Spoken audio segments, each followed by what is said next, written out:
Welcome to Immersion. You have reached Strata 9, Lust and Loins, Limerence. Limerence is a uniquely human phenomenon that new lovers, potential lovers, and sometimes even strangers may experience.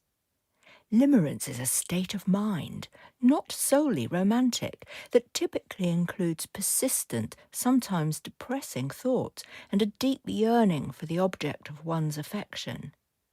It can be easily confused with love. Often, human beings can find themselves addicted to these obsessive feelings and can easily be overwhelmed by adoration for another human being. Limerence cannot be turned on and off like a machine.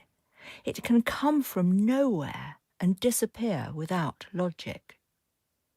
The experience of this sensory state is proven to be inspiring, connective, unifying, disruptive, and even excruciating. Yet it continues to mark the human trajectory of existence through time and place. "Good done deal, Mr. Renaik-man," said Flex excitedly, privately hoping that his new friend and mentee was not a complete idiot, after all. "We leave at dark, mind," said Shabra. "Take some time for food and rest. You might need your strength. I will get some food." Renaik watched her take weapons from the vehicle, knives and a small crossbow. The group is in an enclosure flanked by half-deconstructed concrete walls.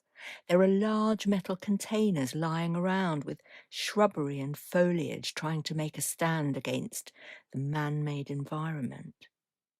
Tumbleweed played in the soft wind, searching for a home. Maybelline scurried around, searching for food and sniffing the air.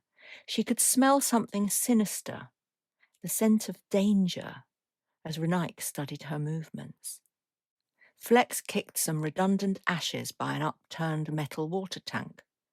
"I can make us a fire," he said, taking a fistful of old rusty lighters and tinder from one of his huge pockets.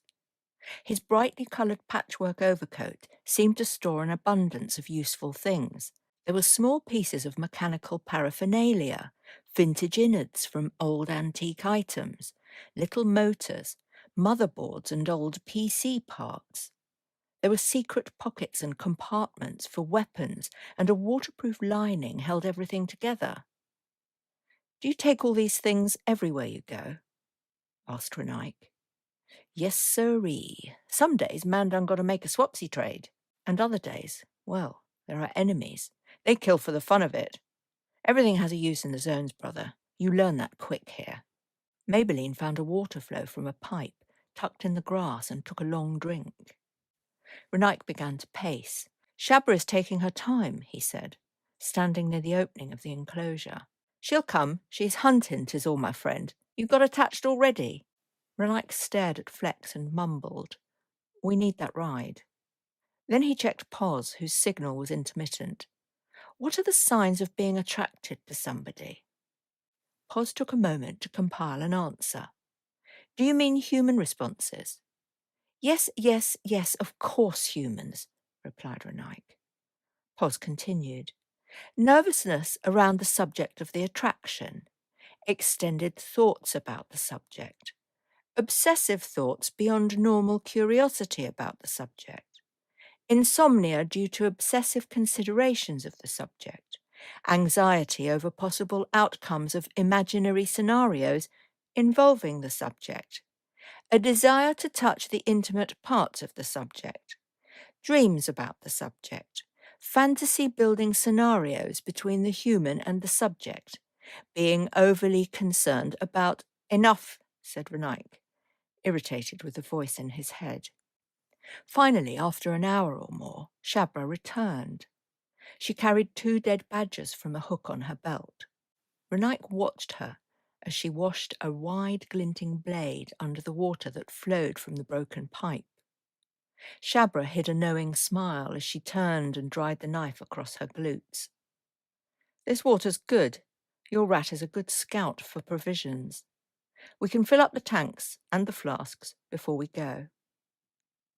The new acquaintances were relaxed and considering preparation for the short but dangerous car journey to the edge.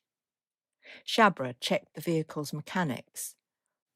The doors and the metal buttresses worked in perfect sync. There were 6 exhausts. Everything looked fine. She filled the water kegs and put them in the boot. "Where is the vehicle from?" asked Renaik. "I built it," answered Shabra, "from scratch. Well, I had several wrecks and put my boot together. Me and her were like lovers. She drives me crazy with her vibes." Shabra looked at Renaik, parting her lips into a wry smile. They were oily from the fat of the meal. She winked through long, dark lashes. Renaik felt a thump in his heart, a deep, penetrating surge of something enthralling, and somewhere a tingle that bounced around his loins like an arrow seeking a target. Suddenly, there is a distant, high-pitched sound, like a siren or swarm. It seems to be getting louder when Flex and Shabra grab Renaik, throwing him into the vehicle. Seconds later, they were surrounded by a marauding mass of screaming mutant children. Some were made of broken body parts with human faces. Others were small, walking babies with burnt skin. Some had extra limbs and even 2 heads. They were crying and screeching, banging toy drums and chanting verses. The noise was deafening. One of them, seemingly the leader, leapt onto Shabra's car bonnet, wailing and stamping its heavy metal feet onto the windscreen. To be continued. Copyright 2025 Sarnia de la Mare.